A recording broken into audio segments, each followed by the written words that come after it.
Vilios. I trust that scratch hasn't made you useless. Hardly, my lord. It's just an eye. God so fit to grace me with a spare. My captain? Curses the gods and mourns alone. Leonidas! We are undone. Undone, I tell you. Destroyed. Daxos, calm yourself. A hunchback traitor has led Xerxes' immortals to the hidden goat path behind us. The Phocians you posted there were scattered without a fight. This battle is over, Leonidas. Battle is over. When I say it is over. By morning, the immortals will surround us. The hot gates will fall. Spartans! Prepare for glory! Glory? Have you gone mad? There is no glory to be had now. Only retreat, or surrender, or death. Well, that's an easy choice for us, Arcadian. Spartans never retreat. Spartans never surrender. Go spread the word. Let every Greek assembled know the truth of this. Let each among them search his own soul. And while you're at it, search your own.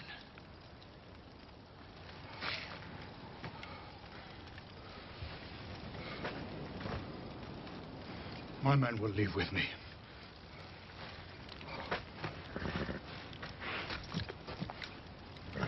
Godspeed, Leonidas.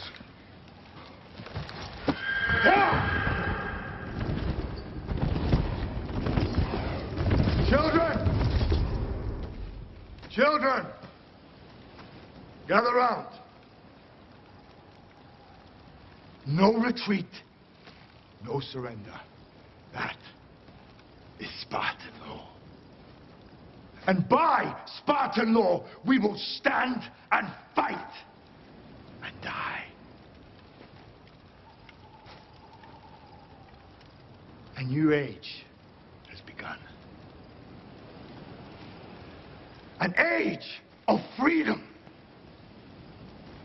And all will know that 300 Spartans gave their last breath to defend it. Shalom. Let's give all praises, fear, and glory and honors to Yahweh, Ba'ashim, Yahushai, Ba'ashim, Rakakwadash. And shalom to you, brothers and sisters, warriors. Let's pray for a few days and pray that the Lord continues building us up and continues giving us power and understanding. This is 2 Kings chapter 6. And the sons of the prophets said unto Elisha, Behold, now the place where we dwell with thee is too strait for us. Let us go, we pray thee, unto Jordan, and take thence every man a beam, and let us make us a place there, where we may dwell, and be. And he answered, Go yea. And one said, Be content, I pray thee, and go with thy servants. And he answered, I will go. So he went with them, and when they came to Jordan, they cut down wood. But as one was felling a beam, the axe head fell into the water, and he cried and said, Alas, master, for it was borrowed. And the man of power said, Where fell it, or where did it fall? And he showed him the place. And he cut down a stick and cast it in thither, and the iron did swim. Therefore said he, Take it up to thee. And he put out his hand and took it.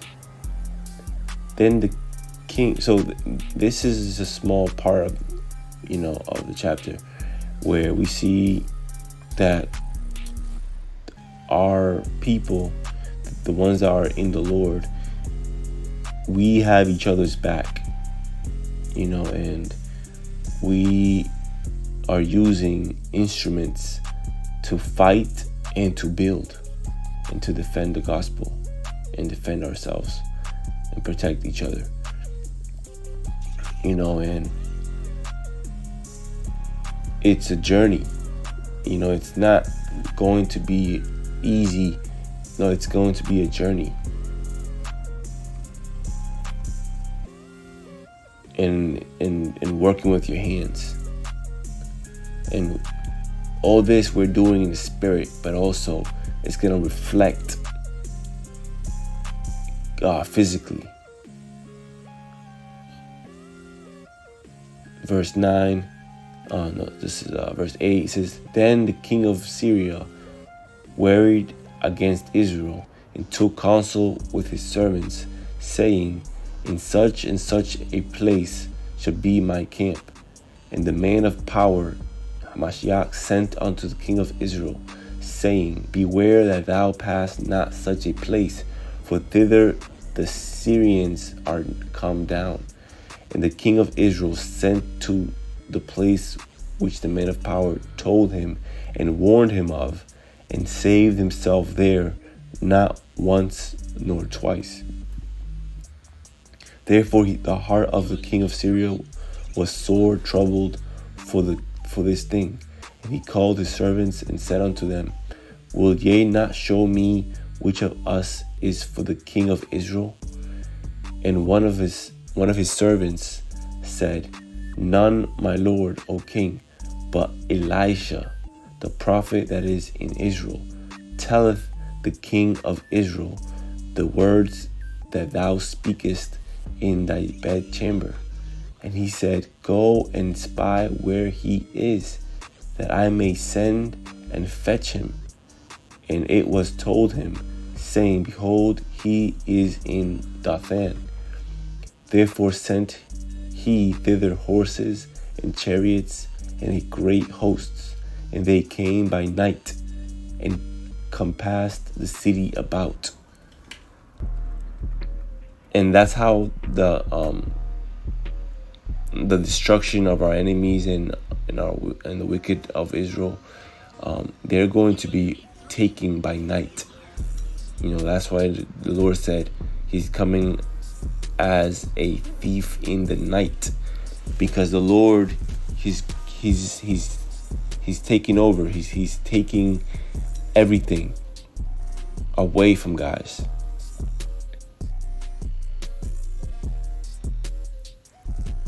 Verse 15, and when the servants, so the Lord is taking everything from guys that don't love the Lord and don't do this sincerely. They're just focused on saving themselves. That's why everything that they have, they're losing. And including their life, they're losing it.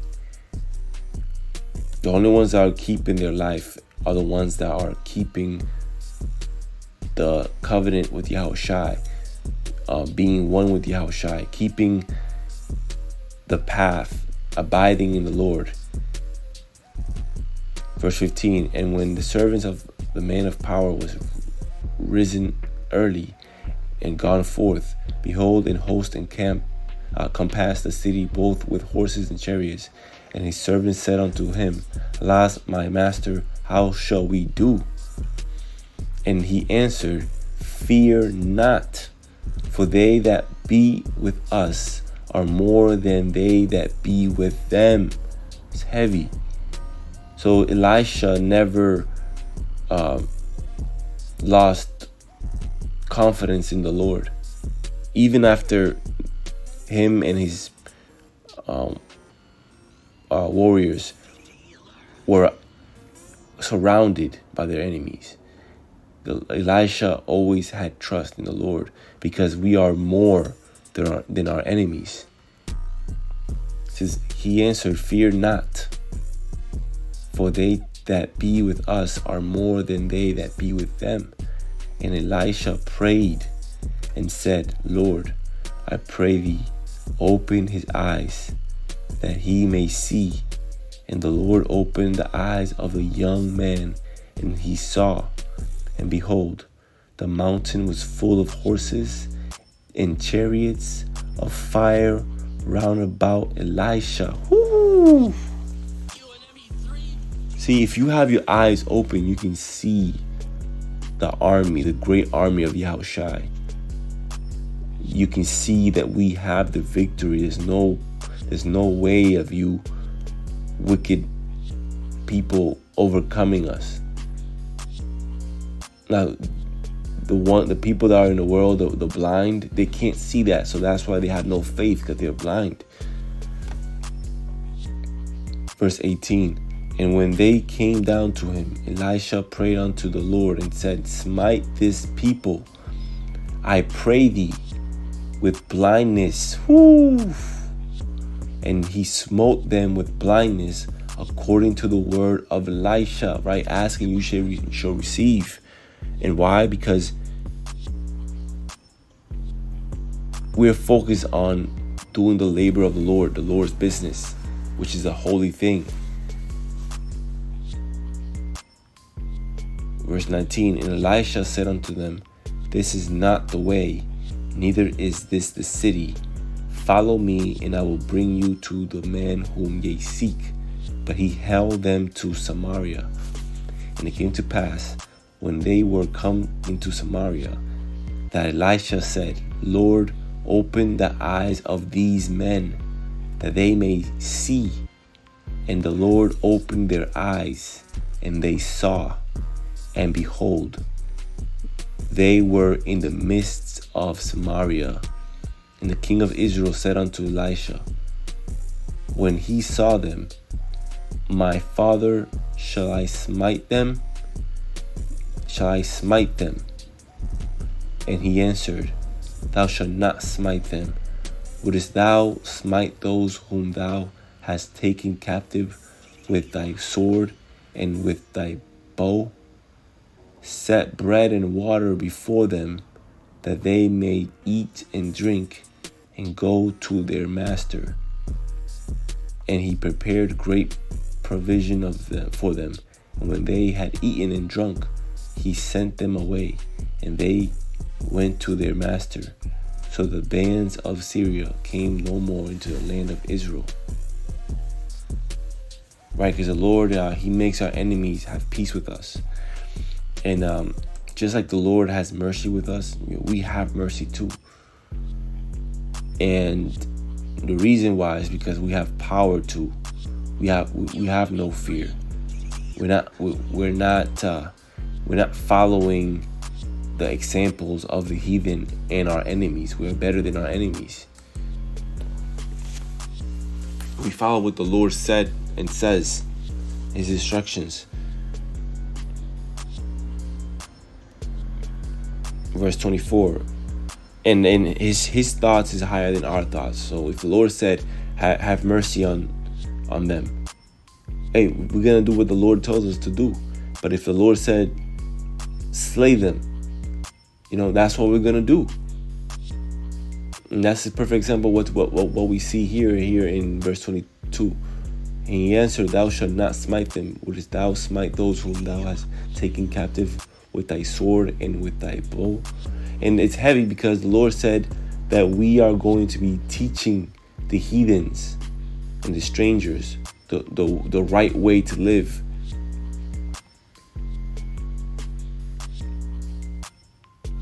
And that's how you are a true ruler, in righteousness. Verse 24, and it came to pass after this that Ben-Hadad, king of Syria, gathered all his hosts and went up and besieged Samaria. And there was a great famine in Samaria. And behold, they besieged it until an ass's head was sold for 80 pieces of silver, and the 4th part of a cab of doves' dung for 5 pieces of silver. Wow. See, same thing today, man. Like things are expensive, and things that barely used to cost anything at all are actually also expensive today. It just doesn't make no sense. But that's how through reading you see that this is new, not new. Nothing is new under the sun. The only thing that's new is the elect being sealed. And that's why the world is trying to stop the elect from learning and growing. They're trying to put wicked seed in us. They're trying to defile us. They're trying to make us part of the tares. And we are not. You know, we're separate. We're part of the wheat. We belong inside the Lord's barn. And that's why we're sealed. Verse 26, and as the king of Israel was passing by upon the wall, there cried a woman unto him, saying, Help, my lord, O king. And he said, If the Lord do not help thee, whence shall I help thee? Out of the barn floor, or out of the winepress? And the king said unto her, What aileth thee? And she answered, This woman said unto me, Give thy son, that we may eat him today, and we will eat my son tomorrow. So we boiled my son, and did eat him. And I said unto her on the next day, Give thy son, that we may eat him. And she hath hid her son. And it came to pass, when the king heard the words of the woman, that he rent his clothes, and he passed by upon the wall. And the people looked, and behold, he had sackcloth within upon his flesh. Right, because we're not happy or proud of this shit, man. We're not proud of the wickedness of our people. We are ashamed of their wickedness, and that's where we separate ourselves. We're angry also.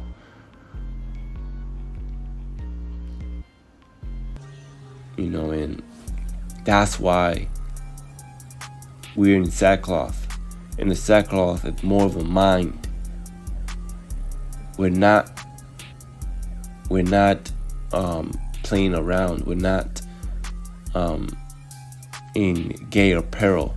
We're actually in a serious situation. We are living reality. We're facing reality. You know, and by us being in sackcloth, that means that we're not focused in the outer appearance. We're completely focused in the inward. We're cleaning ourselves inwardly.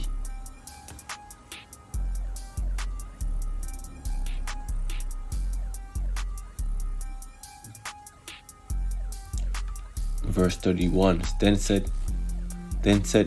he said, Power do so and more also to me, if the head of Elisha the son of Shaphat should stand on him this day.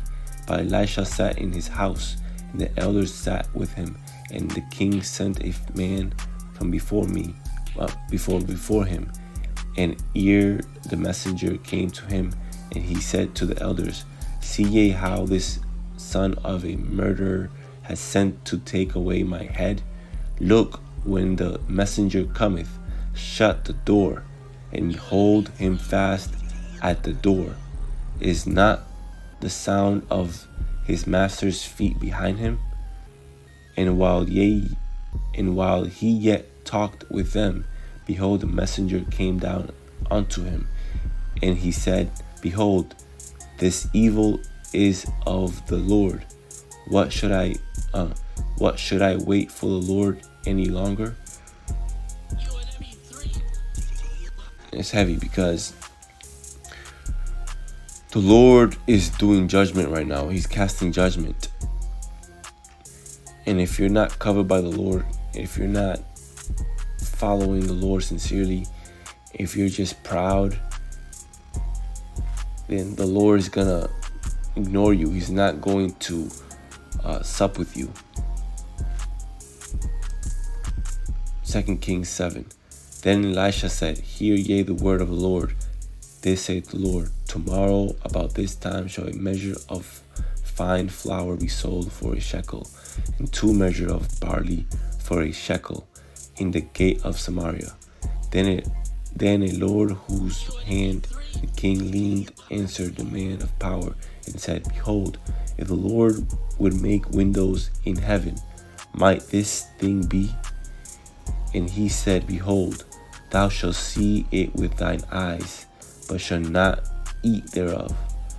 And there were 4 leprous men at the entering in the gate, and they said one to another, Why sit we here until we die? If we say we will enter into the city, then the famine is in the city, and we shall die there. And if we sit still here, we die also. Now therefore come, and let us fall into the host of Syrians. If they save us alive, we shall live. If they kill us, we shall but die. See, our people, they start trusting more the enemies than our own people and than the Lord. They stop remembering, and they stop considering the mercy the Lord has for us. And then they have the audacity to deceive themselves in thinking that the enemy has more mercy. See how dumb that sounds? All you gotta do is repent and then have faith and be loyal to the Lord. Stop being tossed to and from. Stay in your place where the Lord put you. Verse 5. And they rose up in the twilight, right? And they rose up in the twilight to go unto the camp of the Syrians. And when they were come to the uttermost part of the camp of Syria, behold, there was no man there. For the Lord had made the host of Syrians to hear a noise of chariots and a noise of horses, even the noise of a great host. And they said one to another, Lo, the king of Israel hath hired against us the kings of Hittites and the kings of the Egyptians to come upon us. It's heavy, man. What they really heard was the true army of the Lord. You know, the Lord has angels, chariots, all that. He doesn't have to hire the Hittites and the Egyptians at all. You see how the heathen think? But it doesn't matter because it's not given to them. But that's how 2/3 of our people also think. They don't believe that the Lord has his true army. That he has his elect, and that they're not part of these camps. Because they're not focused in following men and double honoring men and worshiping men in any way. We have no respective persons. This is verse 7. It's wherefore they rose and fled in the twilight, and left their tents and their horses and their asses, even the camp as it was, and fled for their life. Right, the Lord, he makes our enemies flee. It says, verse 8, and when these lepers came to the uttermost part of the camp, they went into one tent, and did eat and drink, and carried thence silver and gold and remnant, and went and hid it, and came again and entered into another tent, and carried it also, and went and hid it. Then they said one to another, we do not well. This day is a day of good tidings, and we hold our peace. If we tarry till the morning light, some mischief will come upon us. Now therefore come, that we may go and tell the king's household. So they came and called unto the porter of the city, and they told them, saying, we came to the camp of Syrians, and behold, there was no man there, neither voice of men, but horses tied and asses tied, and the tents as they were. And he called the porters, and they told it to the king's house within. And the king arose in the night and said unto his servants, I will now show you that the Syrians have done to us. They know that we be hungry. Therefore are they gone out of the camp to hide themselves in the field, saying, when they come out of the city, we shall catch them alive and get into the city. And one of the servants answered and said, Let some take, I pray thee, 5 of the horses that remain, which are left in the city. Behold, they are as all the multitude of Israel that are left in it. Behold, I say, they are even as all the multitude of the Israelites that are consumed, and let us send and see. And they took therefore 2 chariot horses, and the king sent after the host of Syrians, saying, Go and see. Right, go and see. And that's part of the journey. It's heavy. If you don't go and then see what's out there, right? How are you gonna know how to prepare and how to maneuver? You know, we are in war. We have to move. Things is changing. You know what I'm saying? Our enemies are moving in the deceitful way. So we're gonna move in a righteous way and use our wisdom. The Lord gave us these ability and these powers. So the other day I heard a saying. It says like this: if you don't use it, you will lose it. So you gotta use the talent. Use your power. Use your wisdom. Verse 15, and they went after them unto Jordan, and lo, all the way was full of garments and vessels, which the Syrians had cast away in their haste. And the messengers returned and told the king. Right, you got to use these things. The Lord does things for us. Use it for your growth and for your well-being. If you see the Lord is bringing down your enemies, use that to overcome your enemy. Verse 18, and it came to pass as the man of power had spoken to the king, saying, 2 measures of barley for a shekel, and a measure of wine, and a measure of fine flour for a shekel, shall be tomorrow about this time in the gate of Samaria. Finishing up 2 more verses, it says, and that Lord answered the man of power and said, now behold, if the Lord should make windows in heaven, might such a thing be? And he said, behold, thou shalt see it within thine eyes, but shalt not eat thereof.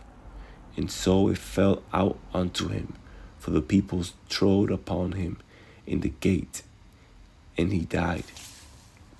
If you don't believe what the power of the Lord can do, that unbelief is gonna kill you. So I got a side note for those 2 last verses. It says that when it said the king had appointed the officer on whose hand he leaned to have charge of the gate. It says perhaps the king did this to rebuke his officer. The man would have to personally supervise the people responding to the provision he said could never come, because he could not understand how power could bring the supply despite the siege. This is the point. For the people trembled him in the gate, and he died. Right, that was the last verse. It says the prediction regarding the officer proved just as true as the prediction regarding the prices of food in the markets of Samaria. Because of his unbelief, he saw others enjoy power's blessings, but he did not. So let me read the verse that goes with that note. Again, 2 Kings 7, verse 18. Verse 17, it says, and the king appointed to the Lord on whose hand he leaned to have the charge of the gate. And the people trode upon him in the gate, and he died. As the man of power had said, who spoke when the king came down to him.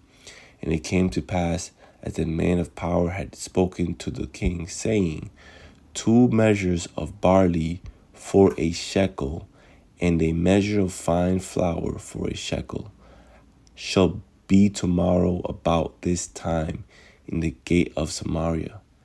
And the Lord answered the man of power and said, Now, behold, right, this is the king talking to the man of the Lord. Because, you see, only because you are a ruler doesn't mean that you are righteous. Look at Saul. You know, he was chosen to be a king, but then he was wicked. So it's not about if you're ruling, if you have servants or not, if you're, you know, have a lot of people hearing you. What matters is the inside.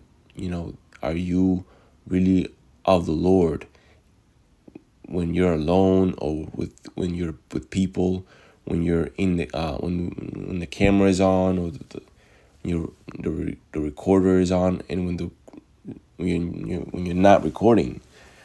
How are you? Do you change? Because the Lord does not change, and his men do not change. They are always about his business. Verse 19 says, and the Lord said, the Lord answered the man of power and said, so the Lord, again, lowercase Lord here. This is lowercase Lord. This is, and the Lord answered the man of power. See, when you're a man of power, you have more power than any king, president, or lord of the world, or in the world. You know, it don't matter how much money or fame they got. We are men of power, men of war. Says, and said, now behold, if the Lord, this is capital L. So this is and it's heavy how when you read the separation, even when you're reading, you know, lowercase Lord is not the same as, you know, a capital L. It's heavy. So it says, if the Lord, Yahushai, should make windows in heaven, might such a thing be? Right. So basically, it's this this heathen unbeliever is basically mocking the power of the Lord and mocking the man of power. You know, saying if the Lord Yahushai made windows in the heaven, you know, is that possible?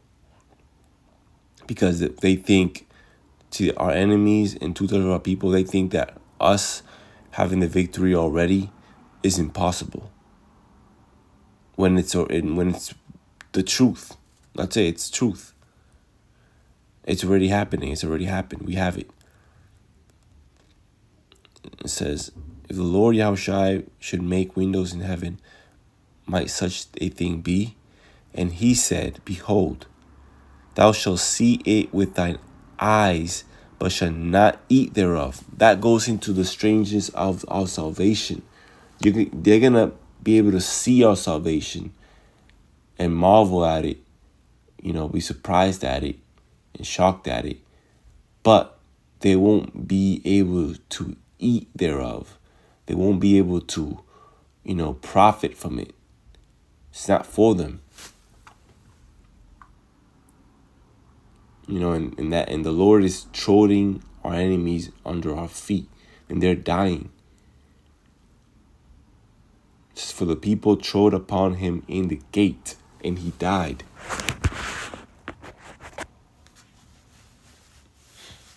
So you brothers stay strong, you sisters stay strong, and stay in the Lord. Read and know what the Lord wants you to do. Meditate upon it, pray about it, and plan it out in the name of Yahweh Bashim Yashai. With that, Let's give all praises, fear, and glory and honors to Yahweh, Ba'ashim Yahshai, Ba'ashim Rakakwadash, Alpha and Omega, the beginning and the end, the author and the finisher. And let's pray for a few days and continue fighting to finish this fight. Shalom.